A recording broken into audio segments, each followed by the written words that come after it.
আসসালামু আলাইকুম, আপনারা সব অনেক ভালো আছেন। অবশেষে eSIM সুবিধা নিয়ে আসলো বাংলালিংক। এখন থেকে যারা আপনারা বাংলালিংক ইউজার রয়েছেন, আপনাদের ফোনে যদি eSIM সাপোর্ট করে তাহলে আপনারা eSIM এ কনভার্ট করে আপনি আপনার ফোনে ইউজ করতে পারবেন। এটা অনেক বড় একটা গুড নিউজ, স্পেশালি আমার জন্য, বিকজ আমি নিজে আসলে পার্সোনাল ফোন হিসাবে Pixel 7 ফোনটা কিনেছি, বেশ কিছুদিন ধরে ইউজ করতেছি। বাট যেহেতু দুইটা সিম ইউজ করা যায় না, তো আমি বাদ দিয়ে দিব ভেবেছিলাম, কারণ আমি বাংলালিংক ইউজ করি, তার পাশাপাশি অন্য একটা সিম ইউজ করি। অবশেষে যেহেতু eSIM অপশনটা এসেছে, হতে পারে Pixel 7 ফোনটা আমি লং টাইম ইউজ করলেও করতে পারি, এখনও জানি না, দেখা যাক ভবিষ্যতে কী হয়। তবে বাংলালিংক যারা আপনার ইউজার রয়েছেন তারা অবশ্যই এখন চাইলে eSIM নিতে পারেন। দেন এরপরে টেক নিউজটা হলো OnePlus 11 ফোনটা, যেটা খুবই সুন আসতে যাচ্ছে, সেটা 16GB র্যাম ভেরিয়েন্টের ফোনটা AnTuTu স্কোর চেক করতে যে প্রায় 1.3 মিলিয়নের মতো স্কোর এসেছে, যেটা এখন পর্যন্ত সর্বোচ্চ। দেখা যাক, ফোনটা হতে পারে কিছুদিন পরে লঞ্চ হবে। OnePlus বরাবরই আসলে AnTuTu স্কোর বলেন বা বেঞ্চমার্ক স্কোরে মোটামুটি ভালোই থাকে, স্পেশালি গত 2 বছরের কথা। বাট সমস্যাটা হয়ে যাচ্ছে OnePlus-এর ক্যামেরাতে। দেখা যাক এবার তারা ক্যামেরাতে ইমপ্রুভমেন্ট নিয়ে আসতে পারে কিনা। দেন এরপরে নিউজটা হলো Realme 9i এবং Realme 9 Pro, এই দুটো ফোনে Android 13 ভার্সনের আপডেটের পাশাপাশি Realme UI 4 এর আপডেট এসে পড়ছে। সো যারা আপনারা এই ফোনগুলো ইউজ করতেছেন তাদের ফোনে হয়তো আপডেট এসে পড়ছে, আর যদি নাও আসে 2-1 দিনের মধ্যে আপডেট এসে পাবে, তখন আপনারা চাইলে ফোনটা আপডেট করে ফেলতে পারেন। দেন এরপরে নিউজটা হলো স্যামসাংকে নিয়ে। স্যামসাংয়ের বেশ কয়েকটা নিউজই রয়েছে, good news, bad news, sad নিউজও রয়েছে। তার মধ্যে প্রথম নিউজটা হলো কম্পিউটারের জন্য যে র্যামগুলো আমরা ইউজ করে থাকি, স্যামসাং প্রথম 12 nanometre based 16GB DDR5 RAM নিয়ে আসলো। এখনও মার্কেটে স্টার্ট হয়নি সেল করা। আগামী বছর ফার্স্ট কোয়ার্টার থেকে স্যামসাং এই 16GB DDR5 র্যামগুলো সেল করে স্টার্ট করবে, যেটা 12 ন্যানোমিটার বেসড। সো দেখা যাক এখন কেমন প্রাইসে আসে। প্রাইসটা আমরা এখন অবশ্য জানি না, জানলে আপনাদের সাথে অবশ্যই শেয়ার করবো।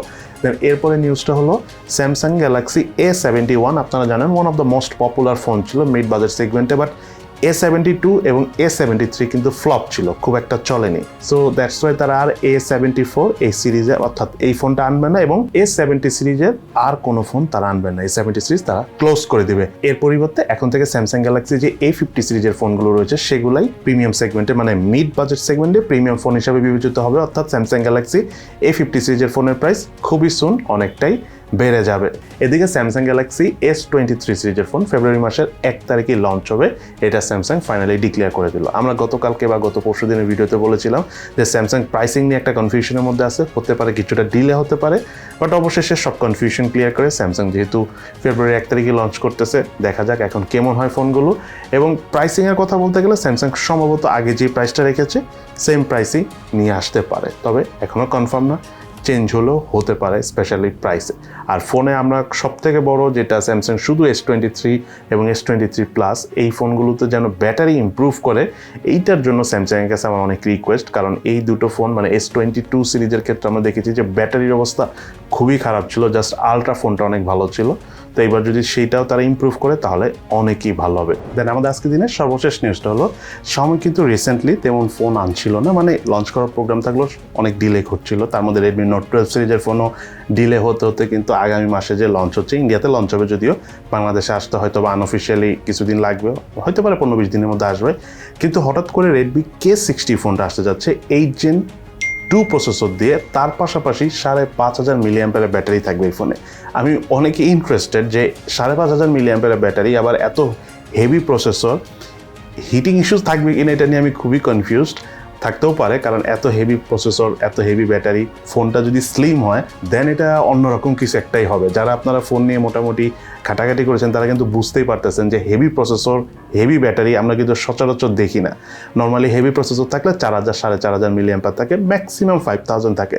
বাট এটাই প্রথম যে হেভি প্রসেসরের সাথে হেভি ব্যাটারি দিয়ে আসতে যাচ্ছে। লেটস সি, এমনও হতে পারে লাস্টে যে 5000 মিলিঅ্যাম্পিয়ারের ব্যাটারি আসতে পারে। কিন্তু এই ফোনটা এই ডিসেম্বর মাসের 27 তারিখই লঞ্চ হবে, অর্থাৎ Redmi Note 12 সিরিজের থেকে আমার কাছে এই ফোনটাকে নিয়ে বেশি ইন্টারেস্টিং লাগতেছে। দেখা যাক কি হয়, কারণ Redmi K60 এবার গেমিং এডিশন আনবে না, এইটাই আনবে তারা। সো প্রিমিয়াম সেগমেন্টের ফোন হিসাবে হয়তো বা আসবে। প্রাইসটা যদি ভালো হয় তাহলে হতে পারে ফোনটা অনেক ভালো হবে। 27 তারিখ আসতে তো আর বেশি দিন নেই, 3-4 দিন আছে, দেখা যাক। তবে ফোনটা অবশ্যই আমরা হাতে পেলে আপনার কাছে ফুল রিভিউ ভিডিও নিয়ে আসবো। সো এই হলো আমাদের আজকের ভিডিও। সবাই ভালো থাকেন, সুস্থ থাকেন, ইনশাল্লাহ দেখা হবে ফিউচারে।